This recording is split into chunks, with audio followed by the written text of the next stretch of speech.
मनाने के लिए क्या करना है वो सुनो गौर से। बैठो बैठो बैठो बैठो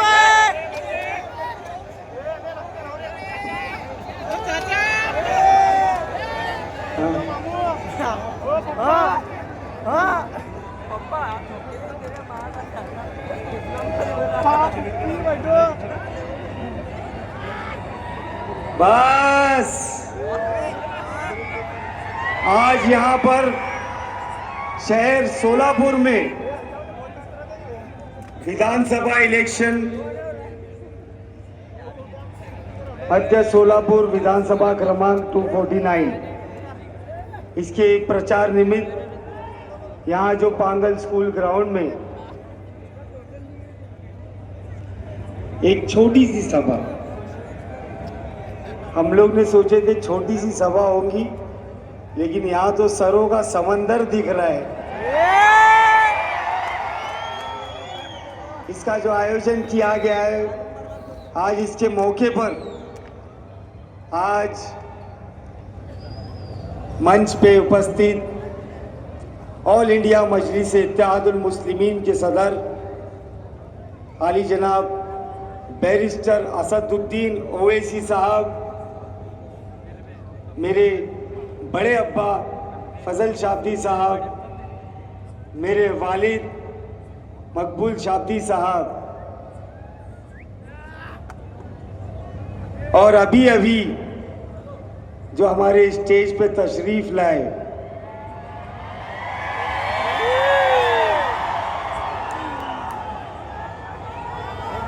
शौकत पठान साहब। शौकत पठान कुछ दिन पहले बोले थे करारा जवाब मिलेगा।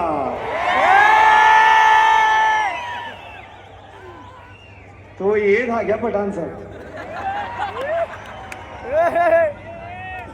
हमारे सोलापुर के ऑब्जर्वर हैदराबाद से आए हुए अनवर सादात साहब, तमाम मोअज़्ज़िज़ हस्तियाँ, स्टेज पे बहुत लोग हैं, मैं सारों के नाम नहीं लूँगा, लेकिन इतनी बड़ी तादाद में आप लोग आए हमारे बुलावे पर। हमारे पार्टी के एक्स कॉरपोरेटर्स, कार्यकर्ता और मेरे सामने बैठे हुए हमारी लेडीज़ विंग भी है, लेडीज़ विंग भी है, मेरी बहनें, और मेरे सामने बैठे हुए नौजवान भाइयों, बुजुर्गों और घरों में से, बिल्डिंग में से सुन रहे मेरे इज्जतदार माँ बहनें।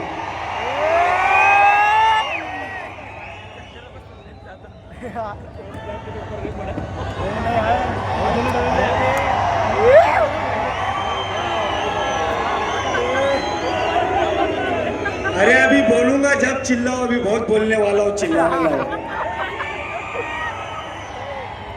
तो सबसे पहले तो मैं आप लोग को ये बता दूं कि आज हम लोग यहाँ पर जमा है, तो वो क्यों जमा है हम लोग?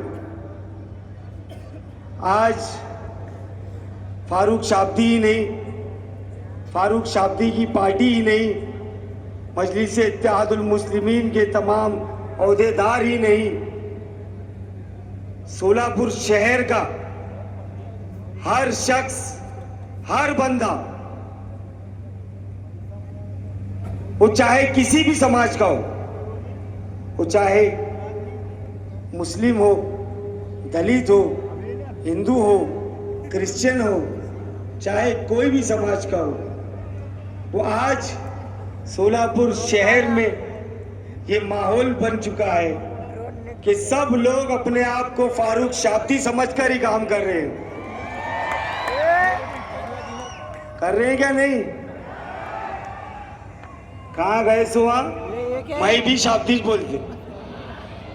आज शहर में यही नारा चल रहा है, शाब्दी शाब्दी शाब्दी। जरा खुला खुला बोलो, हाँ, नहीं तो मोदी मोदी समझने के लोग हैं। ये शाब्दी है, शाब्दी। तो मैं सबसे पहले तो अल्लाह का बहुत शुक्र अदा करता हूँ कि अल्लाह पाक ने मुझे इस लायक बनाया कि मैं मेरी आवाम के लिए कुछ कर सकूं, और मेरे अकेले के लिए मुमकिन नहीं था। मैं अकेला चाह के भी कितना भी कुछ कर लूं, लेकिन वो आपके प्यार के बिना, आपके सपोर्ट के बिना, मेरी माँ बहनों की दुआओं के बिना मैं ये सब चीज हासिल नहीं कर पाता। आज जो हम लोग लड़ाई लड़ रहे हैं, ये लड़ाई किस चीज की है? ये लड़ाई का सिलसिला शुरू हुआ 40 साल पहले। मेरी बात को गौर से सुनिए मेरे भाई। ये जो लड़ाई है, ये 40 साल पहले से सिलसिला शुरू हुआ। आज स्टेज पे काफी ज़ईफ लोग बैठे हुए हैं, पब्लिक में बैठे हुए। ये लोग खुद बोल सकते हैं आज कि 40 साल से सोलापुर शहर में एक मुस्लिम आमदार जिताने की कोशिश की जा रही है। लेकिन अफसोस की बात यह है कि 40 साल में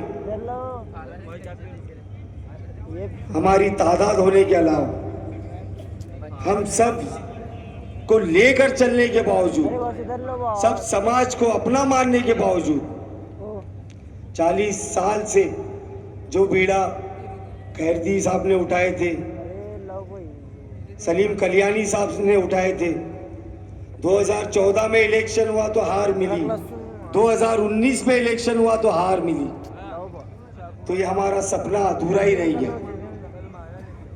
ऐसी कौन सी चीज है जिसके लिए हम 40 साल मेहनत करें तो पा नहीं सकते? क्या हमारी दुआओं में वो असर नहीं है? क्या हमारी मेहनत में वो कुव्वत नहीं है कि 40 साल से हम लोग फेल होते जा रहे हैं? लेकिन इस बार सोलापुर की जनता ने ये तय कर लिया है कि इस बार 2024 में हम लोग सोलापुर में इतिहास गढ़ेंगे इंशाअल्लाह। जो काम 40 साल से नहीं हुआ, वो इस बार हमारे जो बुजुर्ग हैं, जो सपना देखे इतने सालों से कि एक मुस्लिम आमदार जिता के लाएंगे, वो काम आज की जो नस्ल है, मेरे नौजवान भाई, मैं आप लोग से गुजारिश कर रहा हूं कि ये वक्त आ गया है कि हमारे बुजुर्गों को हम हमारी तरफ से तोहफा दें। देंगे ना तोहफा? लेकिन तोहफा सिर्फ नारे लगाने से, सिर्फ चिल्लाने से, सड़कों पर घूमने से नहीं दिया जाता। इलेक्शन लड़ा जाता है प्लानिंग से, हिकमत से और समझदारी से। आज तक हमने जो नहीं किए होंगे, हम कहीं तो कहीं चूक रहे थे पिछले सब इलेक्शन में, लेकिन इस बार हम लोग वो सारी चीजें करेंगे जो इलेक्शन जीतने के लिए करना पड़ता है, और 23 तारीख को जरूर जीतेंगे इंशाअल्लाह। आज तक हम लोग की 40 साल में क्यों हारे, कोई बता सकता है मुझे? किसी के पास जवाब है? एकता तो ठीक है, वो दूसरी बात है, लेकिन मैं आपको बताता हूं कि हमने 40 साल में कामयाबी क्यों नहीं पाए। हमने, मुझे बताओ, ये 20 तारीख जो मतदान का दिन है वो क्या है? टीपू सुल्तान। कौन सा दिन है वो 20 तारीख?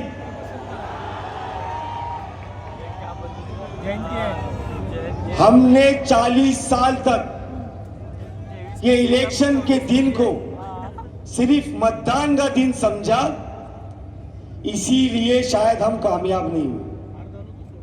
हम ये सोचते रहे कि वोटिंग है, धूप बहुत है, कौन घर के बाहर निकलना, कौन तो भी आता कि नहीं, जाता कि नहीं, हमारे को क्या लेने का है, हमने क्या करने का है। हम लोग गाफिल रहे, हम लोगों ने आलसी बना दिखाए, जिसकी वजह से हम लोग हर बार हारते हुए आए।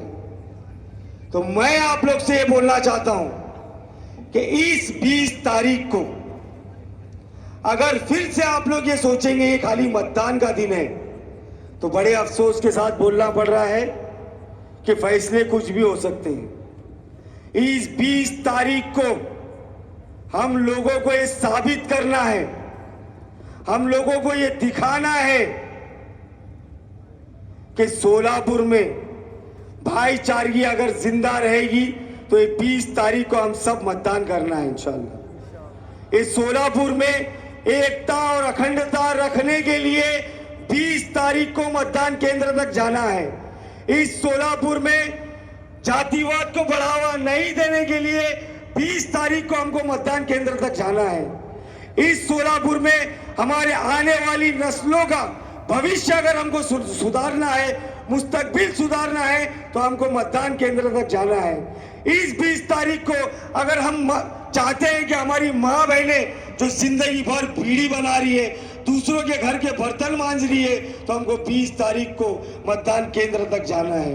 इस 20 तारीख को अगर हम चाहते हैं कि सोलापुर शहर में हमारे नौजवान भाइयों को नौकरी मिले, तो हमको 20 तारीख को मतदान केंद्र तक जाना है।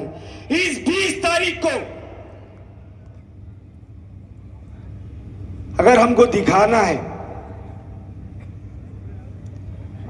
कि हम गुस्ताखे रसूल को माफ नहीं करेंगे, इस 20 तारीख को अगर हम लोगों को संविधान बचाना है, लोकशाही बचाना है, हमारे अधिकार बचाना है, हमारे हुकूक बचाना है अगर, तो मैं आप लोगों से हाथ जोड़ के विनती कर रहा हूं, इसको इलेक्शन का दिन नहीं समझना, इसको ये समझना ये हमारे वजूद की लड़ाई का दिन है। और हमारा वजूद बचाने के लिए हम लोग 20 तारीख को बड़ी तादाद में बाहर निकलकर मतदान करेंगे इंशाल्लाह। हमको पता नहीं है हमारे वोट की ताकत क्या है। ये आप जो एक बटन दबाते हैं उसके अंदर कितनी ताकत है, अगर उसका अंदाजा हम लोगों को हो गया तो दुनिया की सबसे कीमती चीज, वो चाहे सोना हो, चांदी हो, हीरे हो, जवाहरात हो, दुनिया की सबसे कीमती चीज मैं समझता हूं जो डॉक्टर बाबा साहेब अंबेडकर ने हम लोग को दिए अधिकार, ये मतदान करने का, ये वो है। तो आप लोग अपनी ताकत को समझिए भाई लोग। आज क्या माहौल चल रहा है, आज आप लोग को तो मालूम है हिंदुस्तान में क्या माहौल चल रहा है। आज आप लोग व्हाट्सएप, फेसबुक, पेपर, न्यूज सब देखते होंगे। आज पूरे देश में बीजेपी ये तय कर रही है कि हम क्या खाएं क्या ना खाएं। हमारे हिजाब के खिलाफ ये लोग कानून लाते हैं, हमारे शरीयत में दखलंदाजी करते हैं, हमारे बड़े बड़े लीडरों को पकड़ पकड़ के पुलिस कस्टडी में मारा जा रहा है। उत्तर प्रदेश में गरीब मजलूमों के घर तोड़े जा रहे हैं। महाराष्ट्र में आपने देखा कि कैसे इनके नेता सड़कों पे खुलेआम आतंक मचा रहे हैं, क्या क्या भाषण नहीं कर रहे ये लोग। लेकिन हम जिससे उम्मीद रखते हैं कि जब हम पर, मुसलमानों पर, दलितों पर, पिछड़ों पर, आदिवासियों पर, मागास वर्गीयों पर, अल्पसंख्यकों पर, क्रिश्चियंस पर जब ज्यादती हो तो हम उम्मीद किससे करेंगे? हमने जिसको वोट दिए, हमने जिसको नेता बनाकर असेंबली या पार्लियामेंट में भेजे, हम उसी से उम्मीद करेंगे कि वो बंदा उठकर खड़ा होगा और हमारे हक के लिए लड़ेगा। लेकिन होता क्या है, क्या हुआ है आज तक? जब ट्रिपल तलाक की बात आती है तो ये लोग की गाड़ी ट्रैफिक में फंस जाती है। जब वक्फ बोर्ड की जमीनों को छीनने के लिए कानून बनाया जाता है तो आप और हमारे ही वोटों से यही शिवसेना, उद्धव ठाकरे गढ़ की शिवसेना जिसके 9 खासदार जीत के आते हैं, वो लोग वॉकआउट करके पार्लियामेंट में से जाकर कैंटीन में बैठ के गुलछर्रे उड़ाते। अरे कब तक हम लोगों को कड़ी पत्ते की तरह इस्तेमाल किया जाएगा? और ये जो शख्स आपके सामने बैठे हुए 544 एमपी है पार्लियामेंट में, 544 उनमें से इनको तो हम लोग इतने वोट भी नहीं देते, देते क्या? लेकिन ये शख्स बैरिस्टर असदुद्दीन ओवैसी साहब एक जुनून, एक पागलपन, एक तड़प, एक दर्द, एक तकलीफ लेकर बेबाकी के साथ, चाहे वो मुद्दा मुसलमानों का हो, दलितों का हो, पिछड़ों का हो, आदिवासियों का हो, या किसी भी समाज के ऊपर नाइंसाफी हो रही हो, तो अगर आवाज उठती है तो सिर्फ एक आवाज गूंजती है, वो है बैरिस्टर असदुद्दीन ओवैसी साहब की।